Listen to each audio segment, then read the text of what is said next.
আমরা আসলে আমাদের আর নতুন করে কিছু বলার না, লুপিন আপু অলরেডি বলে দিয়েছে। সো আসলে আমরা একটা সুষ্ঠু বিচার চাই। জানি না বাংলাদেশের মতন জায়গায় উনি যেহেতু অনেক বড় একটা সেলিব্রিটি, সো আমরা বিচার পাবো কিনা, বাট আমরা আসলে সুষ্ঠু বিচার চাই। আর তার থেকে বড় কথা, ইকরা আপু সুইসাইড করার মতো মেয়ে না। আমি অনেক উইক ছিলাম, আমাকে সে স্ট্রং বানাইছে। আমি তার বোনের মতো ফ্রেন্ড আর কি।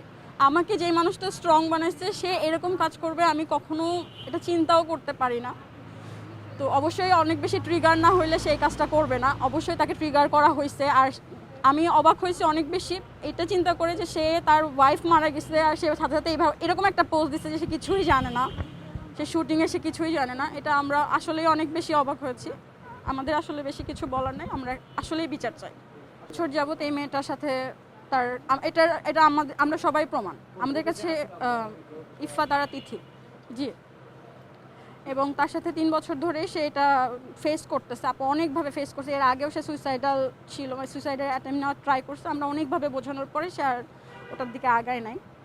বাট কারণ আমরা জানতাম আপু স্ট্রং, অ্যাটলিস্ট এই কাজটা করবে না, হয়তো ঘুমের ওষুধ খাইছে, এগুলো করছে, কিন্তু কখনো ওই যে আসলে সে এটা করবে এটা কখনোই চিন্তার বাইরে। কারণ তার কথা হচ্ছে তুমি আলাদা হয়ে যাও, কিন্তু মৃত্যু কখনো কোনো সলিউশন হতে পারে না, এটা সে আমাকেও বুঝাইছে।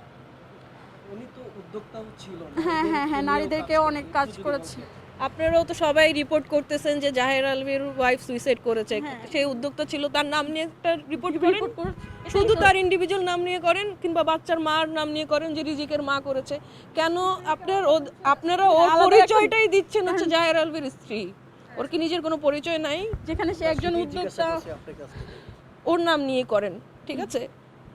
আমি চাই না যে ওর পরিচয় মৃত্যুর পরেও এটা থাকুক যে ও জাহের আলভীর স্ত্রী, যার মেন্টাল টর্চারে, যার জন্য ডিপ্রেশনে পড়ে ও এত বড় একটা অ্যাটেম্প নিল। আমি চাই না যে ওর নামের পাশেই ওর নামটা বারবার এভাবেই ট্যাগ হয়ে আসুক যে ও জাহের আলভীর স্ত্রী, ঠিক আছে?